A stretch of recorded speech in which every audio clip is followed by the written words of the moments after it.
Yo guys, it's Safe here. Welcome back to a brand new video. Welcome back to the channel today. Yes, we are back with another match preview for a Conference League game. It's Chelsea versus FC Noah. And if I have to spell this correctly, it's actually Noah Yerevan. I'm not too sure, but FC Noah. If you don't know already, my actual name is called Noah. So actually, it's a bit weird. People say Chelsea playing Noah. Chelsea ain't playing against me. You know what I'm trying to say. But anyway, it's the match preview for a Conference League game. I think it's actually getting towards the end of, the group stage Conference League games, even though it's not the group stage anymore. It's getting towards the end of that before we go on to the next stage, if you know what I'm trying to say. It's all confusing, the new format. I'm still not even used to it. But anyway, let's move on to the match preview. So before we do, please like, subscribe, hit the bell notification so notified every time I upload a video. Also, first link in the description to my streaming channel and my second channel. Go and check those out. It'd be very much appreciated. And without further ado, let's get into the video. So it is, like I've already mentioned, Conference League game. We're back with another Conference League game, which obviously means we play Arsenal on Sunday. If you don't know already, on the weekend game, we play Arsenal. That's the big game. That's the big game. I mean, this game's a game where if we played our second team, you could expect our second team to do a job. And not just do a job, I mean like get 1 or 2 goals. You expect more goals than 1 or 2. And you also expect a good performance. You know, good. Not even average. I'm expecting a good performance. For the players that are going to be out on the pitch, I expect it, because we know it's going to be the second team tomorrow. Regardless of what we all think about the second team, we all know it's going to be the second team that plays tomorrow. I'm not against it, because I would rather us save our players for the bigger games. Like I've already said, this game is so big. We've got an 89.7% win probability, and Noah FC have got 2.7%. You know, I don't know too much about them, so this actually might be a relatively short preview. I don't know too much about them. All I know about them is they were created in 2017. For Chelsea FC, obviously 1905, we've been around, obviously. It's nearly our 120th birthday. These have been around for 2017. These are 7 years old. I'm older. I'm the older Noah here in this situation. You know what I'm trying to say? These are 7 years old. You know, you've got to stand here and give them props. I'm not slating them at all or anything. You know what I'm trying to say? But you've got to give them props. In 7 years for being created, and they've managed to get into it's the UEFA competition. They've managed to get into the Conference League. Fair enough. Fair enough. You know what I'm trying to say? Like, in that way, you can't take these lightly. Surely they've had a good, you've got to look at them. They've had a good progress, if that's the case, in 7 years, and they've got to European competitions and stuff like that. I don't know if they've gone through a league format or anything like that, because I don't know too much about them.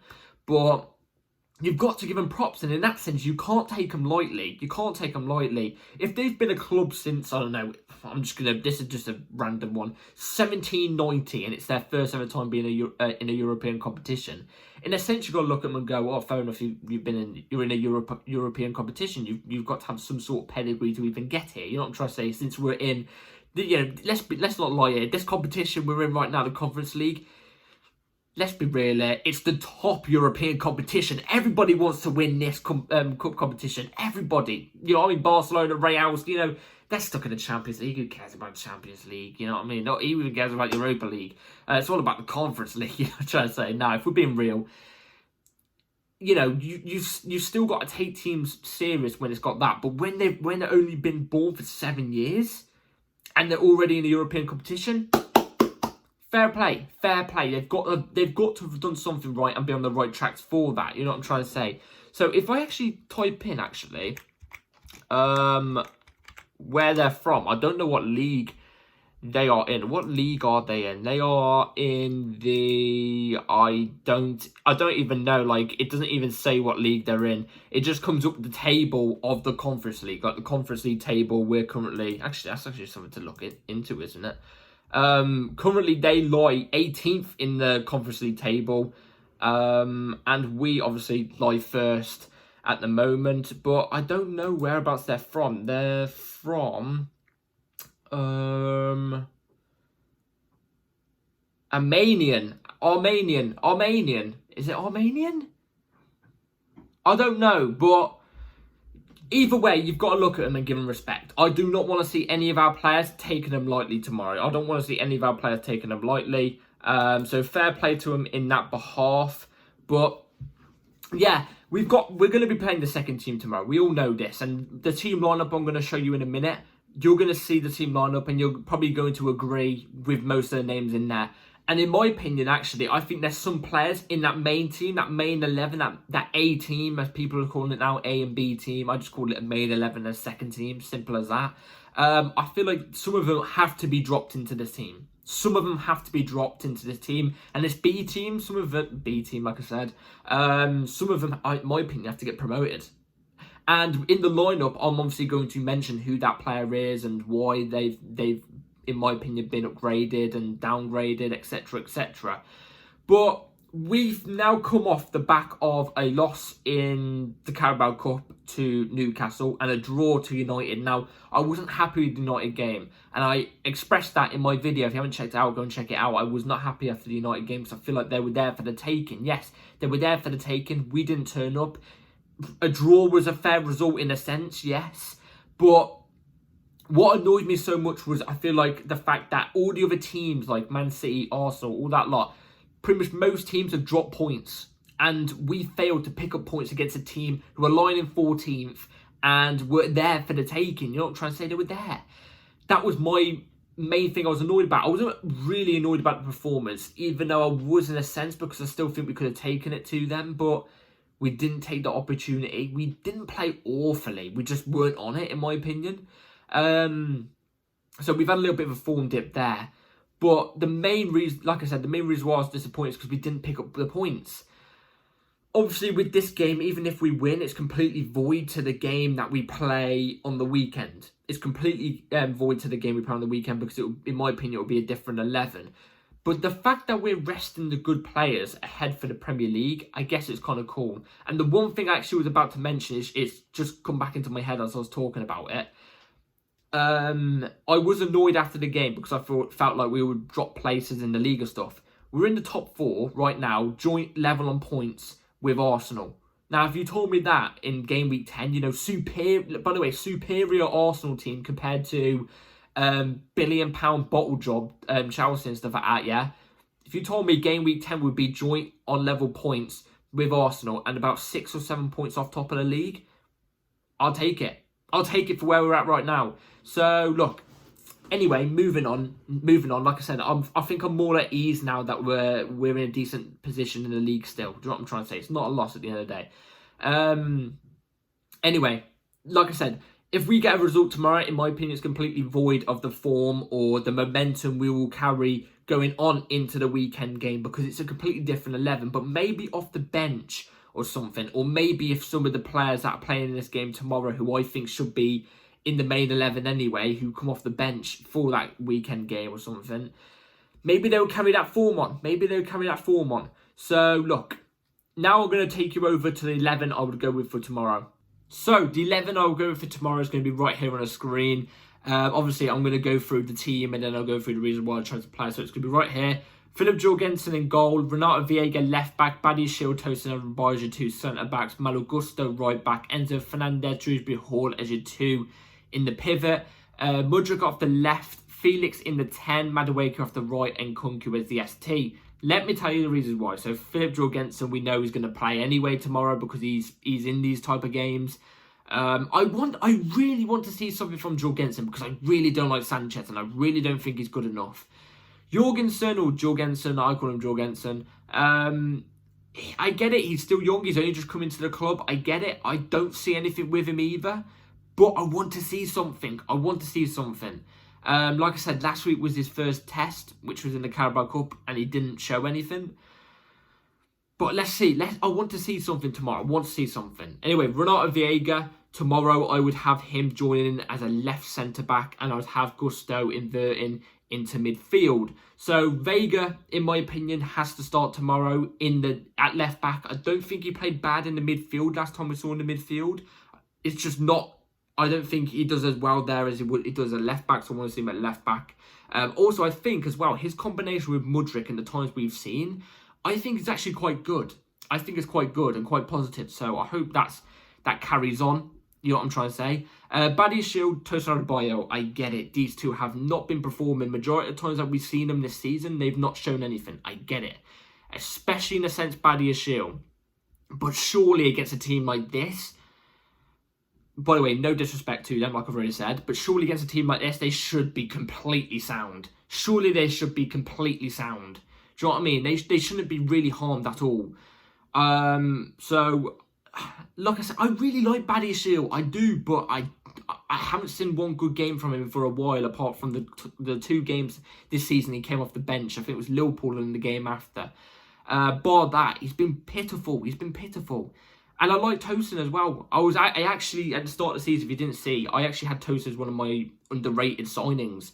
And he's not shown anything. But surely against a team like this, they show something. So I've got them in to rest Colwill and Fofana for the weekend, obviously. It's a bigger game. We don't want any injuries just in case. Gusto, I have demoted him from A to B. Why? Anyway, in this game, he should score not score. He should have a good game in this game. And by the way, this isn't me slating Malo Gusto at all, because I adore Malo Gusto. If you've watched my match previews and reviews from last season, you will know how much I like Gusto, yeah? The proof's in the pudding. But also the proof's in the pudding this season so far. Majority of the games, 85-90% of the games, he's been poor. He needs to be dropped. And it dropped into this team. Let him play this game. Do not play him on the weekend, because I think he's been off form. For these type of games, he should show his confidence. He should get his confidence back up a little bit. Surely, you expect it. So, got no problems with Gusto there. Him inverting into the midfield, I won't have a problem with in this type of game either. Enzo Fernandez and Dewsbury Hall. Obviously, Enzo Fernandez, another player that's been demoted to the B team. We've known this for the past 2 games anyway. Fernandez, Dewsbury Hall. Obviously, I'd have Dewsbury Hall pushing up a little bit higher, which also kind of benefits Enzo Fernandez in a way, because I feel like when it's Enzo and Caicedo or Enzo and Lavia, which we've barely seen any of, we haven't seen Enzo and Lavia at all, but I'm just saying, if it was Enzo and Lavia or Enzo and Caicedo, we know Enzo would be the midfielder pushing up high. We know this because the other two, they're better defensively. Do you know what I mean? So in this type of game, Dewsbury Hall pushing up higher allows Enzo Fernandez to drop deep, not be defensive, but as that that deep line playmaker. Do you know what I'm trying to say? Where, yes, he can do defensive work quite decently. We've seen it before. But majority of the time, he's got the whole pitch as his vision, and he can put the balls over the top to whoever, Mudryk to run onto. That's what I think Enzo Fernandez is best at, and I'm hoping we see that tomorrow with Dewsbury Hall pushing up a bit higher, attacking a little bit more. And Enzo Fernandez and Enzo Fernandez and Gusto going into the midfield, I think should be fine. So I've got those two in the midfield pivots. Mudryk off the left. Mudryk is a player that I feel like is knocking on the Maresca door to get into the A team. He is. I think he's done really, really well. I would have had, to be fair, I would have had Sancho in his team, but he's actually injured. If you don't know already, he picked up a knock. I think it was in training. Nothing major, but just, precautionary. He won't be in the lineup tomorrow. Mudryk, I think, has been positive the last couple of games. I want to see it a bit more. I want to see his pace. I want to see him taking on players a lot more. And I'm hoping in this type of game, I see it a lot. And I hope I can see maybe some sort of goal off him tomorrow. I really am. Felix is another one as well. I want to see do well tomorrow. He should do well tomorrow. The Newcastle game, I thought he was god-awful. I honestly thought he was awful. I wasn't a fan of when he wasn't getting the ball. He was just staying, in the middle of the pitch. He wasn't dropping back like a Palmer would and trying to create something out of nothing. No, he'd drop back and be too selfish at times. You know what I'm trying to say? He should be fine tomorrow. That link up with Nkunku, I'm expecting to be on fire tomorrow. Moving on to the right-hand side to Madueke. He's another player, in my opinion, who has to get dropped from the A team. That's just my opinion. I think he's off form, along with Gusto. I think they're both off form. They've both got chemistry together because they've both been playing quite a lot this season. So that right-hand side, against a team like FC Noah, no offence to him, I don't really worry about that right-hand side. I don't worry about either side, to be fair, if I've got to be real, because I think Vega and Mudryk have a good link-up too. But Gusto, Madueke, they've been off form. Hopefully, them two can link up really, really well tomorrow. They should do. Have every capability to. And then Nkunku, obviously, up top. Again, another player I was really disappointed with in the Newcastle game. I thought he was really disappointing. I expected way better from him. And in a sense, it kind of took most fans off him. They've kind of reverted away from him, going, "Oh, I'm not a fan of Nkunku. I'm not a fan of Nkunku." I've still got hope of Nkunku. I love Nkunku. I think the talent is there. He's just not a 9, but he's the only valuable 9 we've got, bar Jackson at the moment. So I would be having him in the lineup for tomorrow, obviously. As the ST, I've got no doubt he'll get a goal tomorrow too. Like I said, I think his and Felix's link-up, which we've seen at times can be really, really good, I'm hoping will be good tomorrow too. So anyway, that's the lineup I'll go with for tomorrow. Let me know in the comments down below what yours would be. So, score predictions as I finish off the preview, as we get to the end of the video. The score predictions, it's at the bridge. It's at the bridge. You know, I don't want to come across arrogant, because I feel like we should either way give FC Noah respect, because in 7 years to get into I keep saying Europa, a UEFA competition or European competition, whatever. Fair play to them. You know what I mean? They're not going to be an easy side, but if we're being real, whatever team we put out, we should be winning by a comfortable margin. And I expect a good game, nevertheless, from us, a good performance, nevertheless, from us. I think our attacking prowess will be too much for them, because attacking-wise, whatever lineup we put out, we've seen that we actually can attack this season. We can. We've got good attacking options. It's just defensively. And I think that's not going to be our problem tomorrow. I feel like attacking-wise, obviously, we're going to be fine, even with the B team, you know what I mean? But, like, I think it's going to be Chelsea 4, FC Noah 0. I've got to be honest. But you don't know. You don't know. They could turn up and just, you know, really surprise us and play tiki-taka prime Barcelona 2012. You know what I mean? But, like, if we're being real, I'm expecting Chelsea 4, FC Noah 0. So, yeah. Anyway, that's it for today's video, guys. Hopefully you've all enjoyed. Please like, subscribe, hit the bell notification so notified every time I upload a video. Be here an hour after the game tomorrow, because obviously my match review will be up for it. So be ready for that. Like, subscribe, and I'll see you all tomorrow. Let's get this. Peace.